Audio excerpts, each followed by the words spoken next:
Cursed by the old gods in Bethany, we are 5 immortals doomed to walk the earth until we complete our 1001 tasks. After centuries of having our memories kicked around, ready to complete our destiny and die. We are, for now, the Immortals. It's episode 66. Woo! Yeah. Now, 66 is a good number. It's a great number. Like, that's a good number. It's 11 by 6. I don't like how people say, like, 66 is just, like, you're 1/6 away from being number of the beast.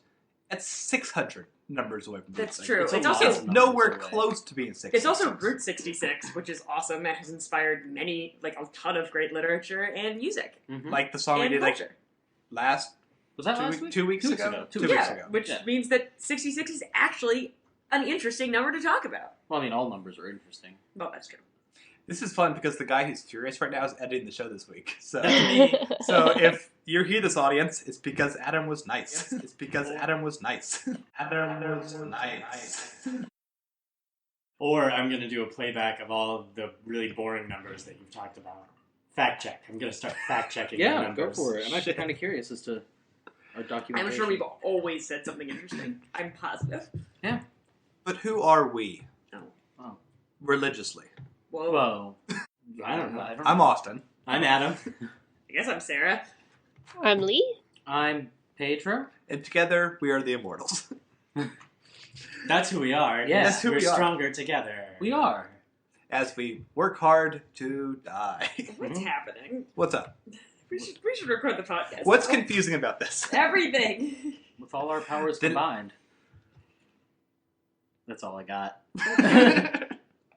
We should tell people what we're reviewing. This is what we This is what we do. We every week we come together. We ramble for about a minute, and then we go ahead and review one of the 1001 movies, albums, food, songs, children's books, and television shows that you must consume before you die.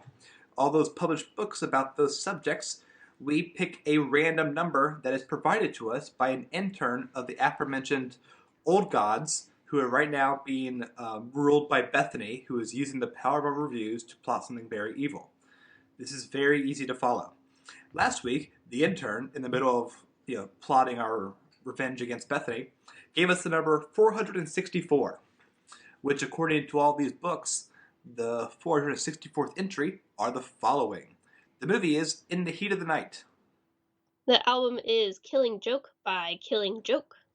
The food is stone crab. The song is The Passenger by Iggy Pop. The children's book is The Adventures of the Wishing Chair by Enid, Blyton. And the television show is absolutely fabulous. Let's get right into the film, which is In the Heat of the Night. I thought I told you to get the hell out of here. I'm not ready to leave. I was going to tell you all about that in the morning, Chief. Ready? You forget about those 4 maniacs this afternoon? I need more time. Time? Do I have to be on the train myself? I guess so. Oh. All right, Virgil. Just what the hell do you want? I want to know exactly where Sam Wood was at all times on the night of the murder. Rewatching the film, I think it should be called In the Heat of the Night. That's all the song was. It's true. It's true. Why? Like, I feel like it should be all capital letters. Like, did you not hear the Ray Charles song at the beginning and end and middle? Yeah. Did he emphasize the word heat? Yeah. Yeah. Oh, absolutely. I didn't notice. Oh, nah, yeah. But yeah, this is kind of our Oscars episode, because this is being recorded the day after the Oscars, being released a few days after the Oscars. This won Best Picture in 1967. Huh. It lost to Bonnie and Clyde, much like how La La Land lost to Bonnie and Clyde. Wait, what? What? Oh, I get your joke. I get your joke. Wait, did it win or did it lose? It won in that it lost. Bonnie and Clyde lost it In the Heat of the Night. Okay, that makes way more sense. I was just on a roll. You It wanna was try that fitting one in my again? head because It worked in my head. I don't know.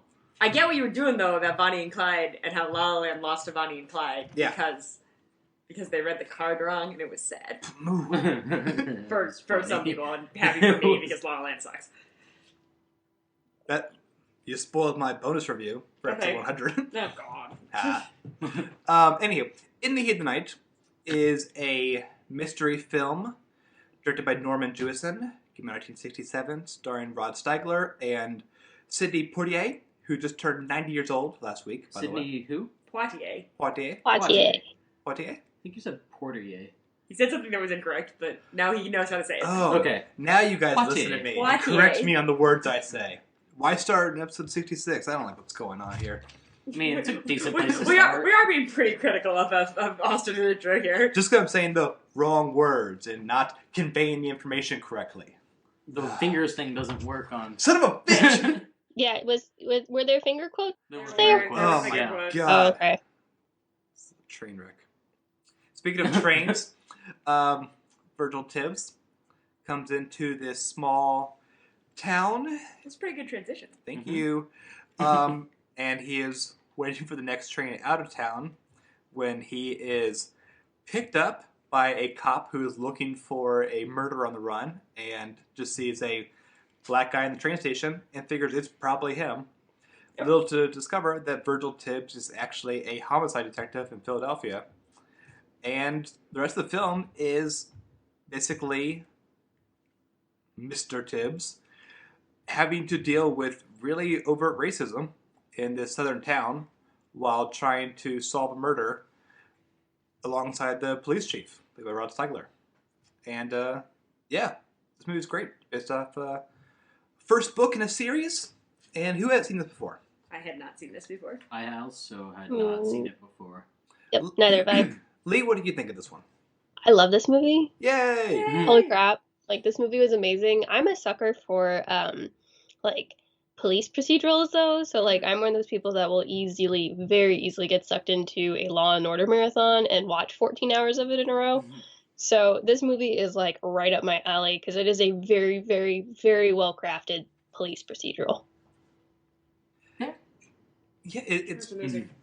it's fantastic because you get to see different methods of kind of police procedural. I mean, with the racist cops, it's entirely based on emotion and assumption of kind of how a narrative fits together, whereas Virgil Tibbs is so much more about what does the evidence say. And it becomes even better when the two of them kind of switch places a little bit, as Virgil Tibbs becomes a bit biased against the really racist botanist guy, and cotton plantation owner. Yeah. Probably being his more important descriptor. Complete in, like, a white suit, wasn't he? Yeah. oh yeah, it's fascinating. Sarah, what did you think? This is a perfect movie, and everything about it is wonderful. In every way, it was my favorite movie I've seen in a very, very long time. I think that the character of Virgil Tibbs is awesome. It's so easy in telling a story about race to either make your hero a saint or a sinner. Basically the guy who either is totally above the fray of racism and never affected, or the guy who is reactive, right? I mean, those are your two options. And Virgil Tibbs is just this wonderful person who is between those two and goes back and forth, and both of those are seen as valid, which is good because they are both valid reactions to oppression. He's also just a better person than you are, the viewer. At every moment. But never, in a condescending way. No, it's just, everything he endures, you just look at it and go, I would not have done it that way. And yet, also, Sidney Poitier's performance, I find So good. hilarious. This dude has the best, enduring, sarcastic stare that he uses whenever people are just, doing dumb racist shit that's slowing everything down, where he's just I'll wait. Are we done now? And it's laugh out loud funny.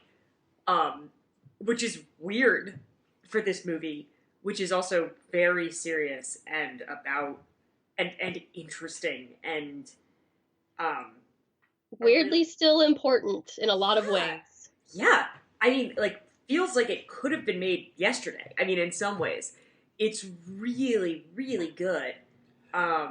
Yeah, I'm obsessed with it. Seriously, I don't know how I've never seen this movie before. It's the best thing I've ever seen. Oh my god. Something else about his performance I really like is that patient is such a word I think about so often because he is kind of committed to being a really hard worker and will endure a lot of bullshit to kind of get the things he needs. But also there's always anger there. Mm-hmm. Oh, yeah. Because the movie is always better on a rewatch because when he is being brought into the station and... Because the film doesn't ever say that he's a cop at the beginning. Mm-hmm. You just get the kind of opening music of Ray Charles and you see the trains coming in. You see him getting off the train, but you see him like following his feet.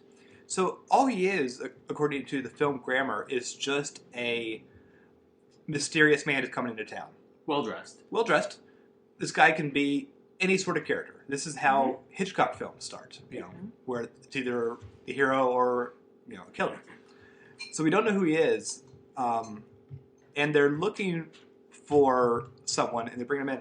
But when you know he is a cop, and a respected cop, watching him go through the protocol of being arrested, basically. Yeah. He's doing every move correct. He's not wanting to upset anyone, and he's not even reaching for his badge. He doesn't do that until he's in the chief's office. At which point he throws it on the table.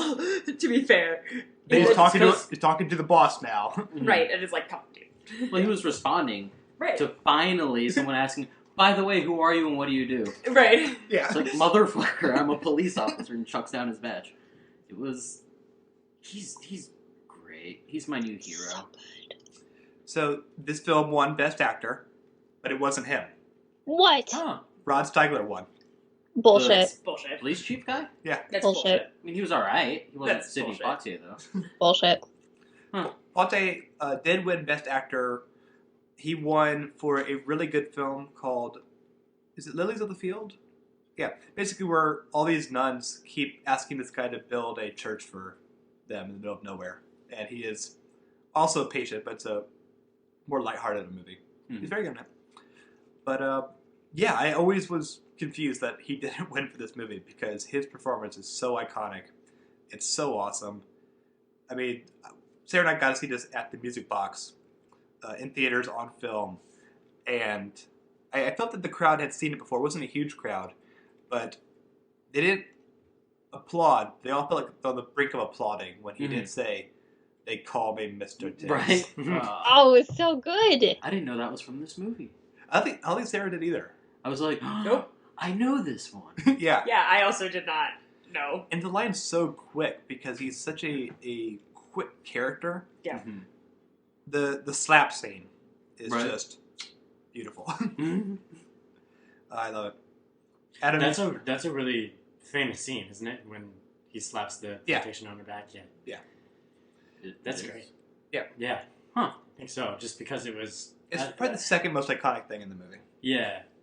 I think it's just because of that wasn't often seen in movies at that time. I don't know. Well, it shocked everyone in that room, character-wise, for sure. Yeah. But also just the speed and badassery of it. Yeah, he did it quick. Yeah. So good. Yeah, he didn't even think about it. And what do you think of the film? You've been quiet. It's really solid. I liked it a lot. It was my first time seeing it. I think my only issue is that we don't really get to know much else about Tibbs, except that he has a mother and he's never been married, but he was close once.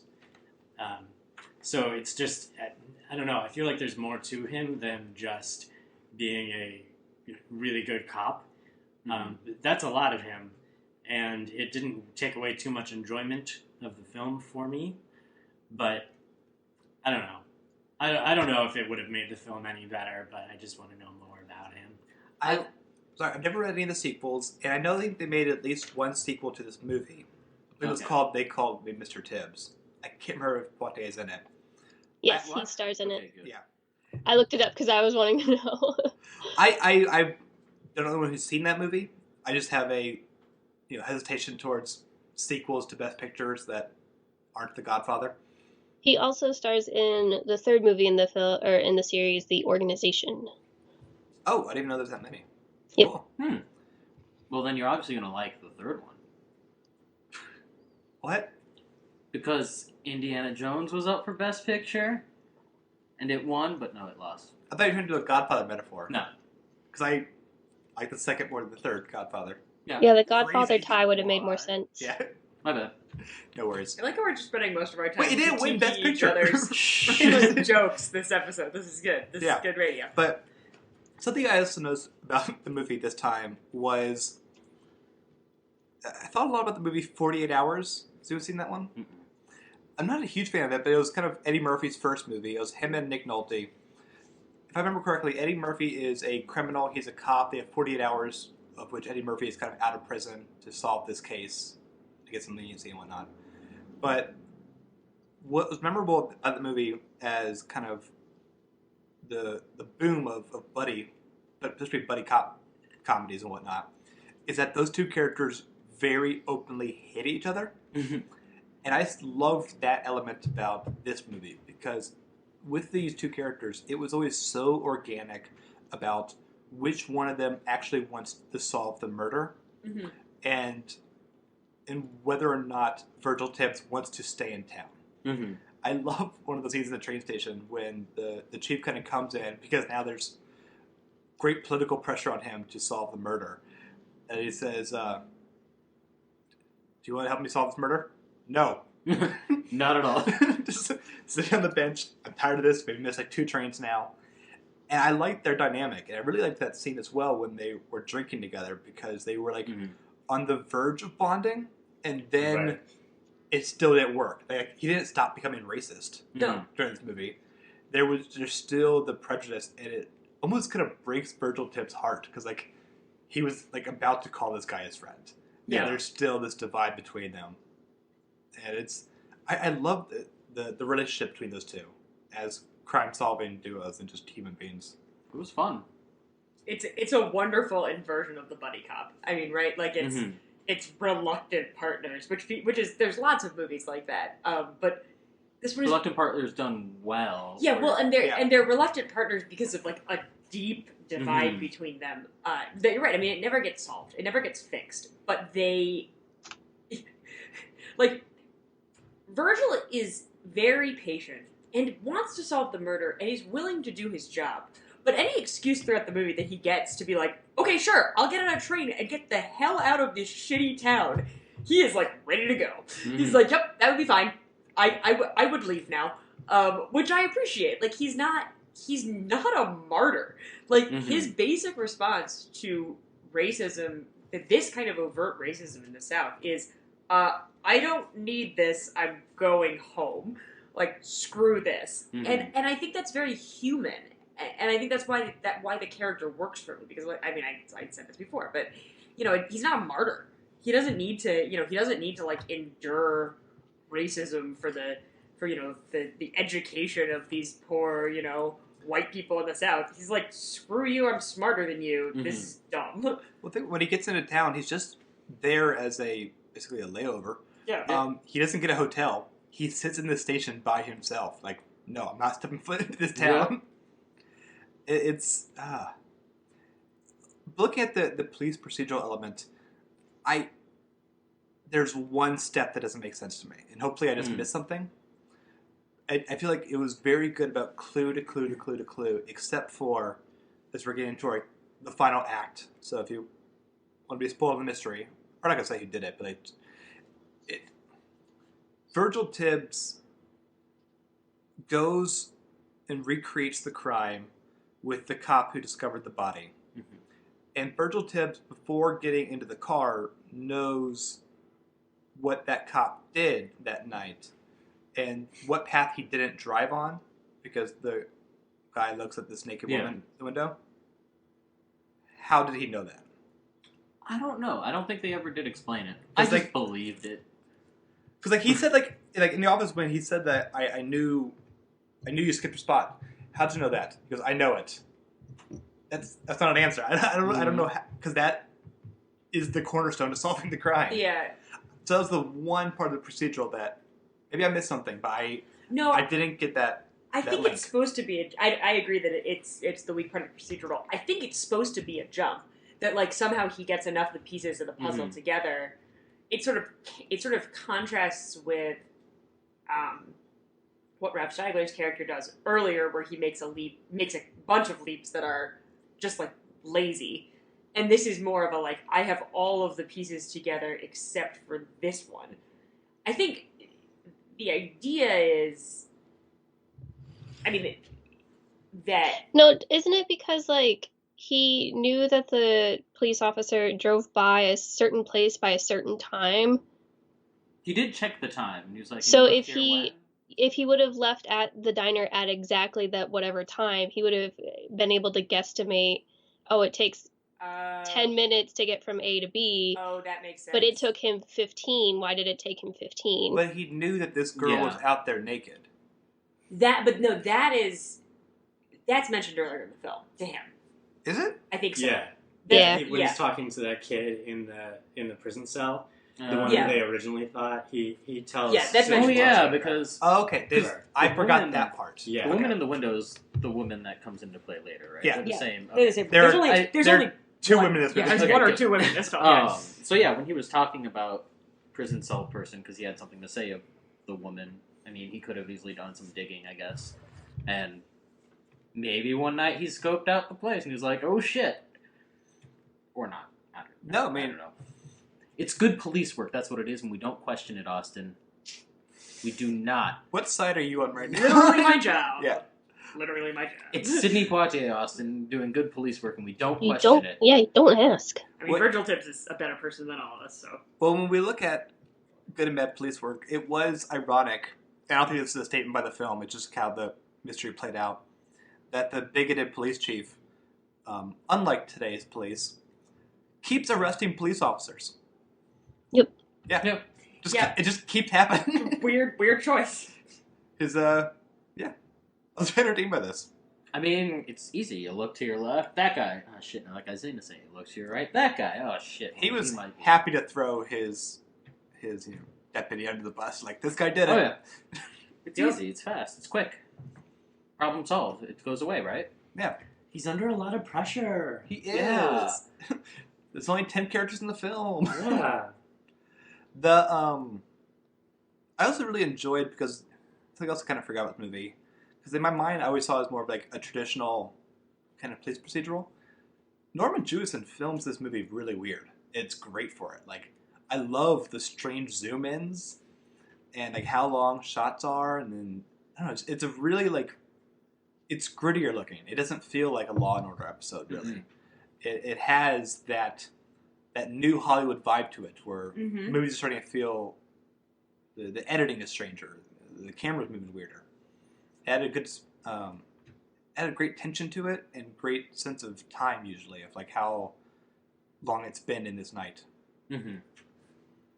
It does pace really well. Like, you feel enough of an urgency, but you also don't, like, things feel like they take an organic amount of time with that slight push of hurry up and solve the murder and get your ass out of here. Yeah.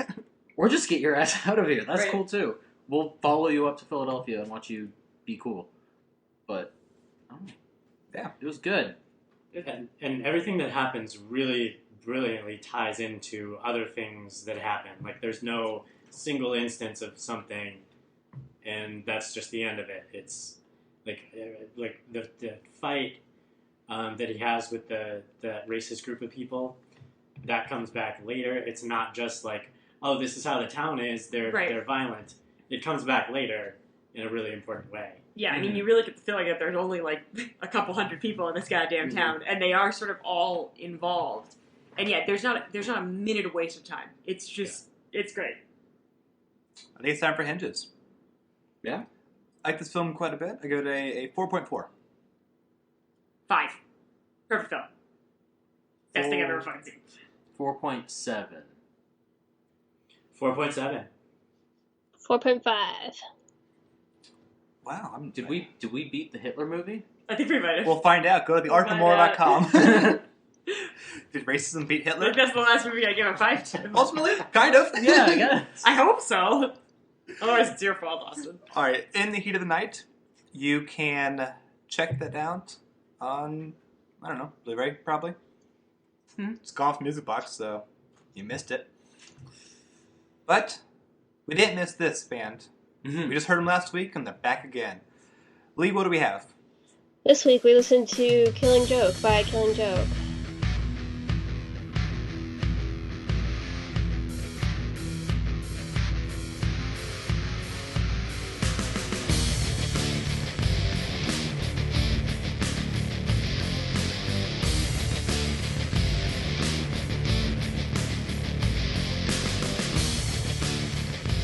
I'm so excited to talk about this album.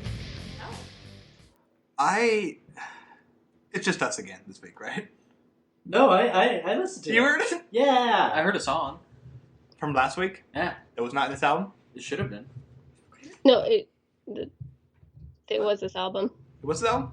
Yeah. Wow, I forgot that song again. It was the Yeah. second It was one. boring. Jesus Christ. Yeah, it was off the I didn't even recognize it while listening to it. Yep. Oh my god. Alright, so, That reaffirms our view last week, or my view at least, that the song was boring. not very good. So, Leigh, what's up with Killing Joke? They're a British band, gee, go figure. This is their first album. It came out in 1980. Post-punk is what Wikipedia says they are. I kind of agree with it. It's kind of like a pre-heavy metal, post-punk type sound. And a lot of heavy metal bands and like various other rock bands have credited this album. Like Metallica and Dave Grohl from Foo Fighters and Nirvana have both referenced this album, so I guess it's important because it influenced other people, but it was the same song for the whole album, I felt. I'm still distracted by the fact that War Dance was War Dance from last week. Yep. Yep. Don't know why I'm... Mm-hmm. That's the I don't. name. That's right. Yes. There was a song on this album that I just actively hated. And it was, what's it called? $036. This is a song where it almost starts a song for 7 minutes. Yep. They play a couple chords, they go, and here we go. And then it kind of pauses for a while, some quiet music, and it does that same chord again. It was almost Where Is My Mind for 7 minutes. It had the same little tune. Yeah, it wasn't great. I felt the whole thing was like just really, really repetitive. Like all of the songs are incredibly simple. Some of them don't even have vocals, or if they do, they're so overproduced that you can't understand them at all. I felt like the drum beat was one of two for the entire album, which was boring and repetitive. I had to force myself to listen to this for the third time. Like, I listened to it twice, and I was like, okay, I gotta do it one more time, because I don't remember anything the first two times. And it was still difficult to listen to. I liked the song "The Weight," and then some of the instrumentals I did like, but then when you think about it or if you're like trying to think of a song, like it goes da-na, da-na, da-na. It sounds like all of them. Yeah. It could be any one of them. That's most of them. Yeah. I found it felt like a demo track. Yeah. The whole album is a demo track. It was kind of like if you needed royalty-free heavy metal music. Like, if you were making a YouTube video or needed music under a podcast, you would reach for the royalty-free heavy metal music, and this would be it. Yeah. Maybe that's what we played earlier. You can't tell, audience. No idea. Yeah. So, they're not on this list anymore, right? No, this is their only appearance on the album. On the album list, at least. Boy. Yeah. Like, I tried to find something interesting about it. I just didn't. It's a very nothing, boring, bland album. Like, it's like a piece of Wonder Bread. It doesn't really have a flavor. Just kind of there. Is it like the first band that did music like this? No. Is it just British? Yeah. They needed a filler. That's what I'm guessing for this album. Because, yeah, it came out in 1980, and, like, let me do some Google Foo real quick. Black Sabbath, I believe, started way before that. Oh yeah, 1968. So yeah, they're not even the first quote unquote heavy metal band. They're just really aggressive punk. But not even like in a political way, just in a noise way. I think that wraps it up really well. Yeah. It's just in a noise way. Leigh, what are your hinges? I don't know. I feel bad because I don't know. 1.5. 1.5. We'll go with that. 2. 1.8. All right, that is Killing Joke by Killing Joke, previously seen on this podcast last week. Episode 65. Yeah. Now it's time for the food segment. Yay! The food is stone crab. I don't have it this week. I will have it next week. Yes. That was the food segment. Now it's time for the song segment. Pedro, what did you listen to this week? We listened to The Passenger by Iggy Pop.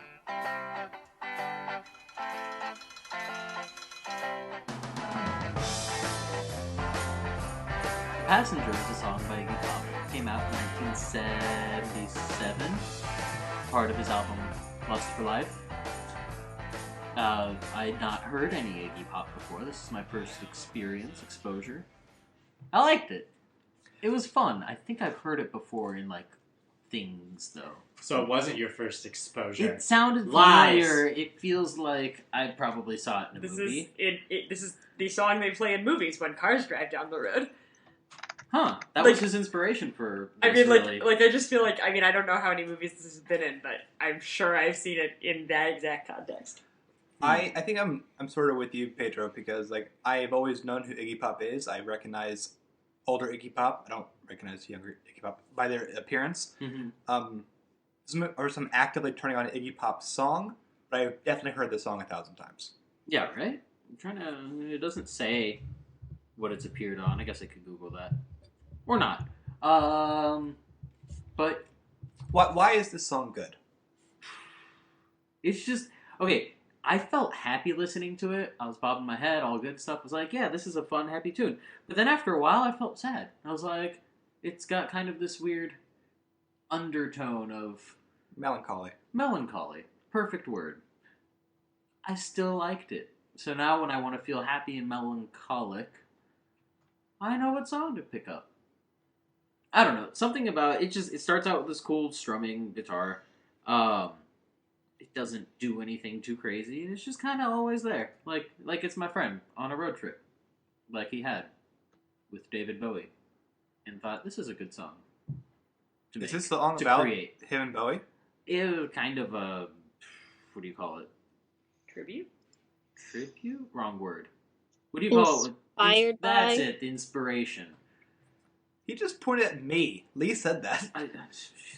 Close enough. But yeah, I can't really explain it. It's your job right now. Well, it just makes me feel good. And it's not boring, like last week's song, or the entire album. So it was good. It was fine, solid, standard song that I've heard before, but I'll listen to again for real. Leigh, what did you think of the song?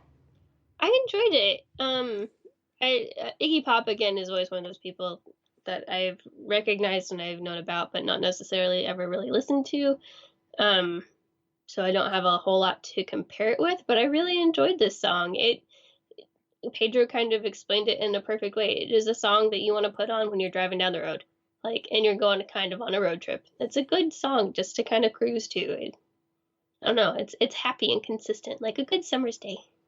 It's a song about motion. Yeah. Yeah. I don't necessarily, I don't have a car, but I listen to this while walking too. It's very weird to listen to this sitting. It made me want to dance, so I danced. Yeah, it does make you want to move. For real. I like this song. It's a good song. I think it's a really good song. Adam, what do you think?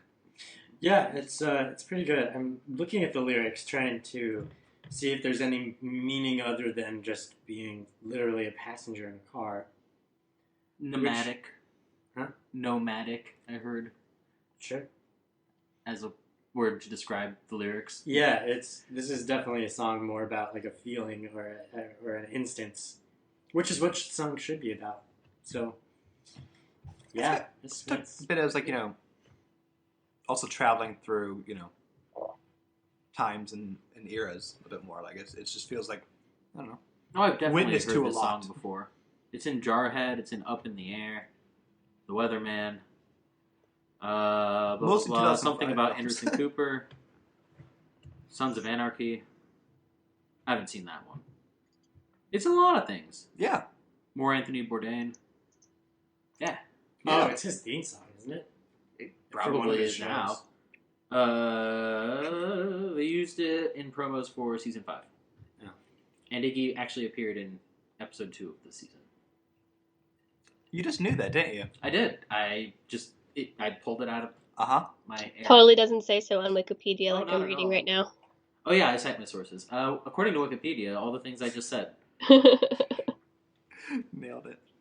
Oh boy. Yep. I really like this song, and I want to listen to more Iggy Pop now because I feel like it's just someone that I've really never thought much about, and now I feel that I would really like his style. Mm-hmm. I mean, they mentioned, I think it was the book, not Wikipedia. I got a site, but if I did it wrong, I'm sorry. That it sort of has become a standard, a rock standard. But I don't care. I don't feel like it. The album or this song? This song. Gotcha. Because I know the song "Lust for Life," and it's also really good. It's a So really, really good song. Yeah. I had the experience of sort of discovering Iggy Pop a couple of years ago, because I don't know a lot about music, and being like, Iggy Pop is great. I really like his stuff. And this is, I'm a big fan. Yeah. All right, Henges, I guess. Yeah, sure. A solid 4.5. 4.3. 4.3. 4.2. 4. All right, that is The Passenger by Iggy Pop. Now it's time for the children's book segment. Adam, you're sitting on something. What is that? It's a book. No, you're sitting on a chair. Oh, I'm sitting on a chair. I was sitting Jesus on the book Christ. before. Yeah, I'm sitting on a chair. Uh-huh. And this chair is not a wishing chair. Like, God damn it, Austin, I can't do these acrobatics. The book is The Adventures of the Wishing Chair by Enid Blyton. I would also argue that book's not a wishing chair either. No, not really. They make one wish, and then it's their slave forever. This is a pretty terrible book. This is a really bad book. So it's a series of short stories about two children. The first story is about how they find the wishing chair. They're looking for a gift for their mother, and so they go into an antique shop, which is owned by this guy who's looking around for stuff and like for them, and he keeps opening these magical, mystical things like a bag of butterflies. I think is the main one. Yeah, they're not that mystical. They're not that mystical, but like, who has a bag of butterflies? Yeah. And so the butterflies fly around, and the shop owner is like, you can't leave until we capture all these butterflies. And the kids sit in this chair waiting, and they're like, man, I wish we could go home. And the chair starts flying. It grows red wings and takes them home. And then in the next story, they find a pixie named Chinky, which is fine. I'm not going to say it. Sure. It's fine. You can say it. It's not, well, no, it's fine. It's not, the illustrations don't. I mean, he's always described as an other and is basically a slave to them. So, yeah. Yeah, kind of. But he's a little bit of a friend, too. But In a very condescending way. in a very condescending way. This book was written in 1937, so. Couldn't tell. Yeah. Yeah, so there's that. And the adventures they go on they're kind of interesting. They meet some interesting characters. But then that would be the adventure. Like, the adventures would consist of, this is an interesting character, and then, like, it's over, basically. Like, not a lot ever really happens on the adventures. No. Yeah. They do get into some bad scrapes. Some has, a couple 2-3 parters going Mm-hmm. on, of which typically the girl has to stay behind and watch something. Yes. Like every time. Yeah. The one where their friend got his face stuck because he was making faces and the wind blew in a different way and got his face stuck. She just had to stay behind. And watch him. And make sure that he didn't go outside. Yeah. Yeah. Why didn't they just take that guy to the Wind Wizard to fix this shit? Why was their plan to go to the Wind Wizard, get the right wind, and bring it back to him? I think they didn't want him to know that they had a wishing chair. His face is magically stuck. Exactly. Yeah. It's pretty unclear how much magic is in this world and how much people know about it. It is the extent of the author's imagination, which is not that much, because these adventures suck. And also, again, it's not a wishing chair. They make a wish in the chair. I go, all right, I get it. Sit on the chair, you make a wish. Here we go. That's the last wish that's made, because then the rules are that the chair just like sits there with its creepy face, and the wings go away. Then every once in a while, the red wings will come, and they run and like sit on the chair, and they go somewhere cool or not cool or whatever. It's more of a flying taxi than a wish granter. To not anywhere like useful sometimes. Right. Not even for like a purpose. Like. Oh yeah, and the chair just takes them wherever it wants to go. Sometimes. Yeah. They don't even wish it to go somewhere. No, and they're always worried that it's going to like leave without them and such. And mm-hmm. It's because they've captured this chair and it's just trying to get out of their of their servitude. I think.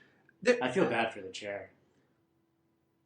I don't, because I don't. It's very hard to fathom the chair being a character. I know you're joking a little bit, but the chair also has a face. I'm not. It does things. Yeah. It has a really creepy smile face on the back of its chair. Whatever.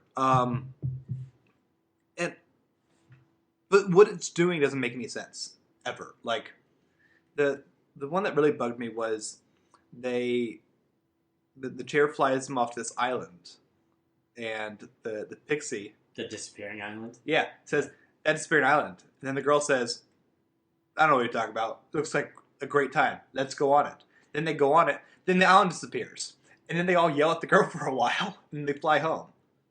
That was the adventure. So what was the chair's game plan there? I mean, I think it was trying to get onto the island, disappear, kick the kids off somehow, and then disappear with the island. Also, why did they not go with the island?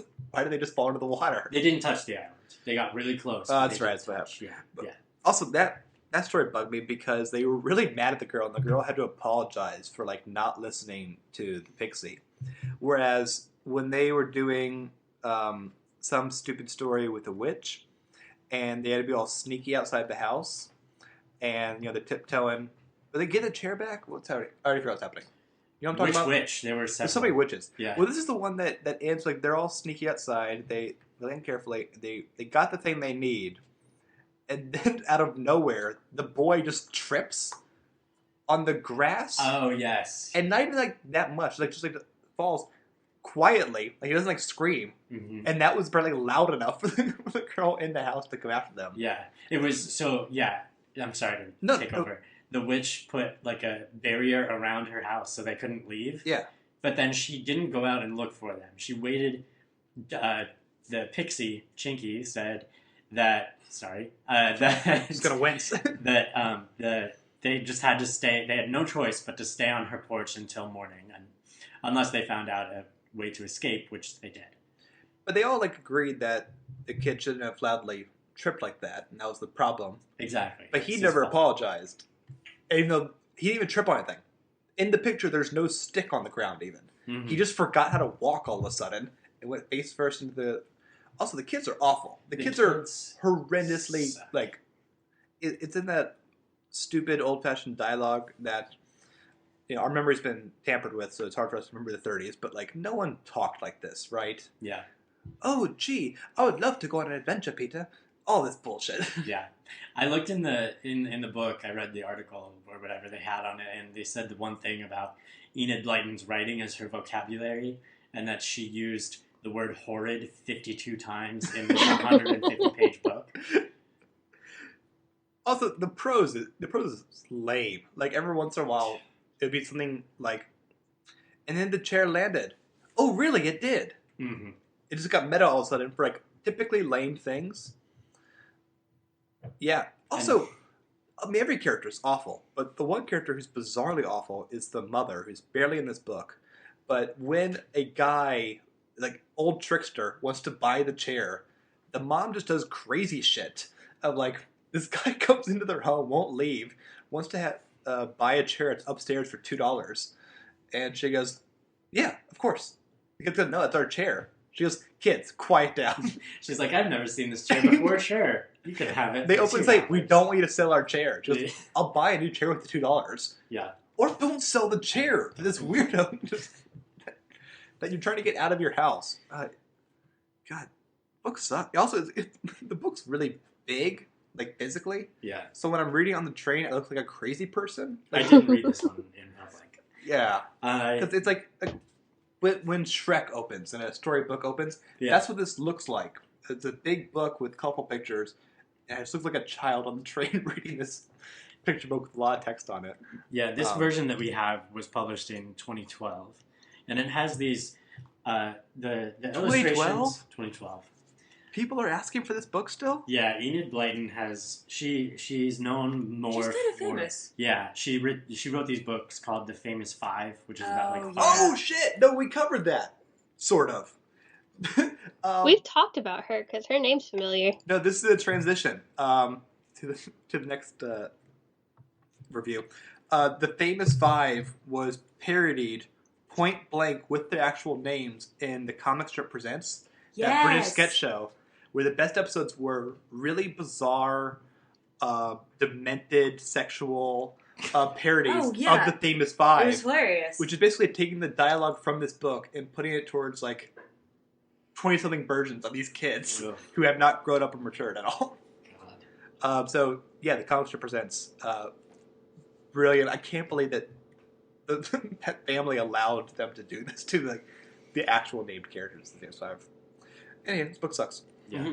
I was going to say that I hate these illustrations. And they suck too. Yeah, they remind me of Christmas, like illustrations. Like Christmas books. It's like, oh yeah, like one-off character pages that are like, if we had like, oh, this is a Santa Claus, except they're like not very imaginative characters, and they all look the same. The main characters all look the same, and they all look like they're like sucking on a lemon drop. Yep. And they all have rosy red cheeks. These just like gaudy colors. And this is the worst one. There's this monster in the last story that's like a duck and a... Oh, also, why did the book end there? I don't know. There was no That's ending. nothing concluding there in the slightest. Yeah, this book is super lame. Yeah, I don't want to talk about it anymore. What would you give it though? 1.8. One hinge. Yeah, because I didn't absolutely hate it, but it was a chore. I was actively annoyed how many pages were left the entire book. Mm-hmm. Like my thumb was not going down enough on the right side. All right, that is The Adventures of the Wishing Chair. We're probably going to give it away because we own this book now. If you wanted it, it's yours. Yay! Now it's time for the TV show segment. And the show this week is Absolutely Fabulous. What are you doing? Eddie, that girl. Yes, she's lovely, darling. Come and meet her. No, she's not. She's a killer. No, she's not, darling. She's just put in prison for selling papers. Yeah, papers, Eddie. Drugs, Eddie. Oh, drugs? To me, Eddie. You didn't dob her in, did you, darling? No, darling, I'm not a grass. I always hold my mud. No, the thing is, Eddie, I need your help. I need your help. I owe her money. Well, how much? Lots. Oh, and she says if she doesn't get it, she'll kill me. Oh, no, darling, she's all right. And you, Eddie. Oh, Christ. Oh, Jesus Christ, thank you. Well, did she see you? Did she recognise you, darling? Did she recognise you? Yeah, she did. Hello there, Auntie Patsy. Hello, you remember Ickle Baron, Auntie Patsy? Yeah. Yeah? Nice. Tailor-made. Yeah, well, only the best for you, Baron. Got any shit? Oh, yeah, darling. I've got a steak, I've got a spliff, I've got a thin one, I've got a hooker, I've got a reefer, I've got whatever you want. Absolutely Fabulous, also known as Ab Fab, is one of those beloved British sitcoms of kind of recent years. It began in the 90s. Can't find the first time it aired.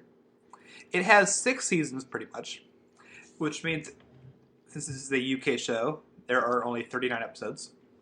And I saw all of them. I'd never seen this show before the assignment, and I've always heard of it. And I understand its appeal. It is a very, very silly show. Did anyone get a chance to watch it? I did. You did? Yes. Awesome. No.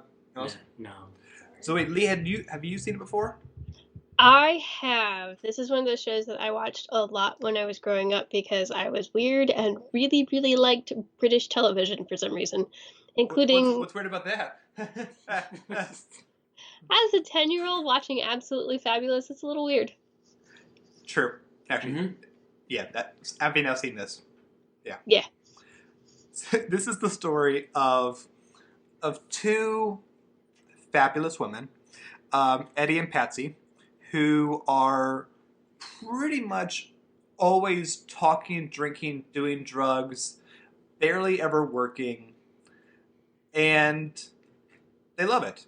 They're very happy with their lives. They are not very smart characters, but the whole show's moral universe is balanced out by Eddie's daughter, Saffron, Saffron. Mm-hmm. Christ. Who is an actually ambitious, smart person who judges her mom's lifestyle, but definitely judges Patsy's lifestyle even more. I don't think I'm describing these women well right now. Like, how would you describe them, Leigh? They're the ones who are always trying to be cool. And if you know anything about being cool, you don't try to be cool, you just are cool. And these 2 women specifically try, and you can tell, and the show plays on their need to be quote-unquote cool. Absolutely. And it's especially entertaining because this show started in the 90s, and it ran for a couple years in a row, then took some time off, came back, took some time off again, came back. And so it's been on the air for over 20 years now, and a movie just came out with the characters last year, which I also saw. So it's been actually even more fun to watch these characters age, because they don't ever really mature or get wiser. But since they are so focused on their appearance, it is especially fun to watch Joanna Lumley, who plays Patsy, because she's now an older woman, and the show kind of treats her becoming almost less and less human, but still screaming that she's 39. This show's really funny.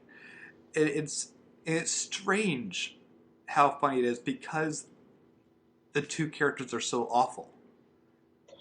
It's it was reminding me of Arrested Development. When we talked about Arrested Development, it was a show that you continue watching because the characters are so awful.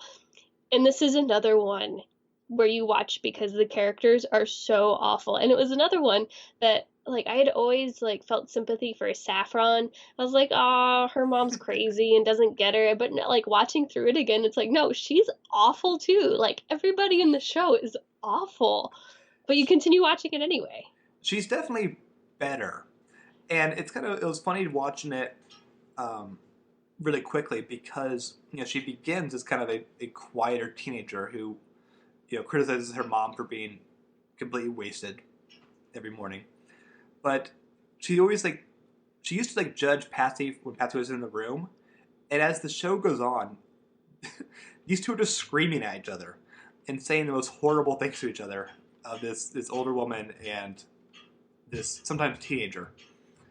I love it, and it's so well written too. It's all written by Jennifer Saunders, who plays the main character, and she knows how to get the voices so well for all these characters, and more people kind of pop into their lives who become regulars. And it's silly, and the more the show kind of goes on, I think the plotting is even more impressive as it becomes more entangled. I was disappointed that the movie was actually really simplistic and actually really boring. It was weird not to see the two of them not say 1,000 words a minute. Even though the movie did have some really fun cameos, including John Hamm as himself, where it's revealed that Patsy took his virginity when he was 15. Beautiful. And he's horrified of her. But yeah, it's a really, really easily watchable show. I ran through this really quickly. And also sometimes really strangely emotional. Like one plotline that they keep hinting at and they address in only really one episode is that Eddie has another child who has completely left them. It's a boy, and he's gone. He's not coming back because of kind of how she is. And the episode where she goes to New York and tries to find him was impressive, and also not perfectly resolving. I didn't get that far. I'm definitely going to have to finish watching this. It was a good way to spend the weekend. My roommate and I sat down and watched a good portion of it all weekend, and one thing he kept saying was this show is so weird. Yes. Why is this show so weird? I don't know. And one thing it doesn't age the best. No, they're making definitely a lot of pop cultures of the moment. Yeah. Including in season 1, in my mind, too many references to Ivana Trump. Yes. That was the fun. Trumps in general. There's a lot of references to them. As always with British shows, a lot of things over my head. But yeah, I felt like it didn't age well. There's some jokes that if you were to put it in a sitcom today, it's that would not get past any censor, and not because it's too scandalous, but because it's too racist or something. Yeah. So there are a couple of jokes that made me cringe in the earlier seasons, but I still overall really enjoyed watching this show again. I remember it being funnier than it was, but I still did really enjoy watching it again. I am annoyed at Hulu though. They don't have some of the Christmas specials on there, which they're mostly self-contained, but one of them is the one I mentioned about the sun. And just annoying that of 39 episodes they don't have 3 or 4 of them. So, that is really dumb. So yeah, they are out there to be found. But overall, I'm glad I now know AbFab. So I give this a 4 stars. Henges. 4 stars. What are stars? Henges. what are stars? Yeah. Let's go with that as canon too. Yep. All right, so that is absolutely fabulous, and that's episode 66. What a Woohoo! great number. We really, just a great number. Great number all around. We could talk about our lives at the beginning of like episodes. Why would we do that when we can talk about numbers? I mean, then we can Didn't we talk mention about that cats. the number today was a palindrome, 464? We did. We mentioned it last week. Hey, intern. Greetings, Immortals. Intern, check it out. I brought my sword. It's real cool. You like it? It's Look how big it is. Pedro. Oh, Yes. You've clearly been sharpening that all week. Oh, yeah. Have you gone to work? No. Okay. Look at all the cuts on my arms from shaving. With the sword? Yeah, that's how you test how sharp it is. Your beard is so long right now. Well, I'm not going to hold it to Why my is this face. happening? Austin, would you like to bore everyone with your exposition of what everyone's plans are to defeat Bethany again? Yes, the intern is a double agent. We, helped recover his memories. He's now working for us to stop Bethany because no one listens this far into the show. We're all just openly talking about our plans. Pedro has found it was a dagger, now it's a sword. It gets bigger. It's different gem spots. It plays music. It shows me maps. That's a thing. Leads me to dungeons. Leigh has a whole Rumpelstiltskin-like plan. We're going to try to figure out Bethany's real name. Sarah's just the plot of Goldfinger. It worked. Mine apparently is the plot of The Parent Trap. I didn't know that going in. We're trying to find Bethany's twin and kind of swap them out and make them learn lessons and something like that. No, make their parents come back together? Yeah, I forget. Make her parents come back together. Adam's plan was just to throw her into an oven, like Rapunzel. Not Rapunzel. Hansel and Gretel. And now you, the intern, you said you're going to come up with a plan. So, what do you got? And the plan I do have. This is probably the most educated plan, because you know you got home field advantage. You have known her for so long. You know the inner circle. This plan is going to be intricate and nuanced and probably the most effective. Unfortunately, it's very difficult to explain in your primitive language what goes on upstairs exactly. However, I will try. The machine that your reviews are powering, think of it like a bank. And your reviews are money going into a bank. Now, if I construct a counter machine that might defeat Bethany, it's very complicated and I won't explain it, but I can use your reviews to power my machine, because you see, your reviews go into Bethany's machine, and if we continue with the money metaphor, it only uses we'll say the cents to the penny decimal place, but your reviews are actually going to another decimal place after that, and usually it is just rounded down. But if I take, I think This sounds familiar. Office Space? I think it is Office Space. Was it Office Space? Was it Office Space doing Superman 3 as well? Yes. No, it's definitely not Superman 2. Why can't we just make her go into debt? That'll take her money away. I real like the fast. Office Space plan. Let's do it. Okay. Oh, wait, real quick. Do we get to beat up printers? We are podcasters. What is money? I tried. I did try. You know, I told you it was much more complicated than I could possibly explain.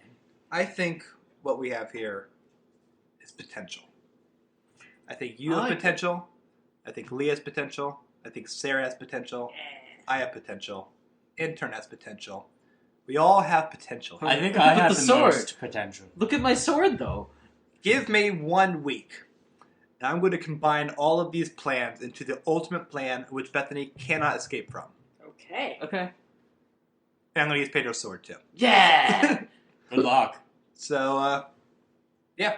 We'll probably need a solid week. Seems right. I feel like around Thursday, midnight Central Time, I'll probably unveil the plan. That makes sense. So, That's convenient. yeah. Do we have another number that we need to do? No, Sarah, this is the last episode. Of course you have another number. Well, I don't know. Damn. Sounded all final and stuff. It is 730. 7:30. That's Nice because it sounds like a time. 7 plus 3 is 10. It's not that I exciting. guess. No, it's not. But I was. What you guess it is? You should know this by now. No, I was saying. I don't remember. I don't care. Look at the books. Look at the books. Oh, yeah. Give me a book. The album is Dirt by Alice in Chains. Ooh. What's the I don't think I've ever heard Alice in Chains, but I know of them. You will next week. The food is sesame oil. Tasty. Alright, Sesame Oil. The movie is Vagabond, which is on Filmstruck. Huh. This I know. The children's book is The Graveyard Book by, is it Neil Gaiman? It's Gaiman. Gaiman. Yeah. Game. Yeah. Hey! That's Yeah. awesome. That's a one. That's a big one. I like Yeah. that. The song is Birdhouse in Your Soul by They Might Be Giants. We'll find out whether giants next week. I hope they And are. my TV show, this is interesting, is America's Got Talent. Hmm. I bet I can review that and not lose my mind. Yeah, definitely. I feel- Definitely. I feel pretty good about this You one. can watch the whole Have you ever thing. watched it before? No. I'm gonna start at the Great. beginning. Good luck. Good luck. Yay! Good luck. I honestly have nothing. I don't know what to expect. Nope. I've seen a couple clips on YouTube. I don't think Yeah. I've seen anything. They're not great. I think it's going to be fun. I watched the first season and I thought it was great. When it was on, like 10 years ago. Anywho, until then, you can email us at the Immortals@theartofmore.com. You can follow us on Twitter at the Immortals Pod. You can follow us on YouTube. Google the Immortals. But go to theartimmortal.com.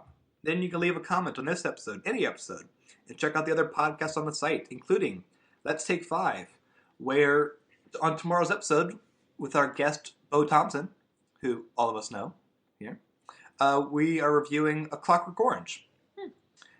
And, spoiler alert, not a fan. First time not liking a movie on that show. But also then, following Wednesday, we'll wrap up Stanley Kubrick and announce our next 5, which would be cool. And also, we have another podcast on the site called Ad Absurdum. Yup. Where, we got an episode now about Jurassic Park, where the Pop Culture Legal team does that. But tomorrow, you have a new episode, right? Yes, it will be tomorrow. Tomorrow, because this will air, and then it will be tomorrow. We're going to do the Dark Knight series, focusing on The Dark Knight Rises, but looking at Batman and Chris Nolan films, and talking about whether anything that he does is legal, and also why we have the Nuclear Regulatory Commission. It's because of The Dark Knight Rises, guys. Mm-hmm. Don't get rid of it, please. Nah, regulations are stupid. That's what we've learned. So, check that out tomorrow. I'm excited to hear that. And, rate us on iTunes. Do the podcast things, Do the podcast. Go to Squarespace. Don't go to the post office. All the things. Yep. Buy a new mattress. Buy lots of new mattresses. None of those people are giving us any money. Why are you saying this? I'm not saying their names. This is true. After the first one. Okay. It's fine, because we're all fine. Yeah, it'll be great. We're all fine. I don't know anymore. I'm Austin. I'm Adam. I'm Sarah. I'm Leigh. I'm Pedro. Catch you all next week. Bye-bye. Bye. Bye. Well, you're pretty sure of yourself, ain't you, Virgil? Virgil, that's a funny name for a boy that comes from Philadelphia. What do they call you up there? They call me Mr. Tibbs. Adam was nice.